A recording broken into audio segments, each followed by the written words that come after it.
નમસ્કાર મિત્રો, વિડીયોમાં તમારું સ્વાગત છે। જી હા મિત્રો, અત્યારે હાલ મોટા અને મહત્વના સમાચાર સામે આવી રહ્યા છે। તો મિત્રો, સમાચારમાં વાત કરીએ તો મધ્યપ્રદેશના વિદિશામાંથી એક અનોખો મામલો સામે આવ્યો છે। એક પરિવારે પોતાની જીવતી દીકરીને મૃત માનીને અંતિમ સંસ્કાર કરી દીધા છે। આ મામલો કોતવાલી વિસ્તારના ચુનાવાડી ગલીનો છે। અહીં 23 વર્ષીય સવિતા કુશેવાલા બહેરાઈપુરાના રહેવાસી સંજુ રતક સાથે લવ મેરેજ કર્યા તો પરિવારના લોકોએ આ ગમ્યું નહીં।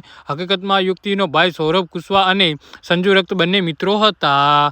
11 ડિસેમ્બરના રોજ સંજુ સૌરભની બહેન સવિતાને ભગાડીને લઈ ગયો હતો, જેની ફરિયાદે તેમને પોલીસ સ્ટેશનમાં 13 ડિસેમ્બરના રોજ કરી હતી અને સવિતાએ 18 ડિસેમ્બરના રોજ હાજર થઈ અને પોલીસને જણાવ્યું કે મેં પોતાની મરજીથી ગઈ છે તો તેને સંજુ રતક સાથે ભોપાલ આર્ય સમાજ મંદિરમાં લગ્ન કરી લીધા છે। પરિવારે સવિતાની ઘણીવાર સમજાવવાનો પ્રયાસ કર્યો, તેને સમાજ અને સંબંધોને ડર બતાવ્યો, પણ તે માની નહીં। જે બાદ પરિવારે તેને મૃત માની તેના અંતિમ સંસ્કાર કરવાનો નિર્ણય લીધો।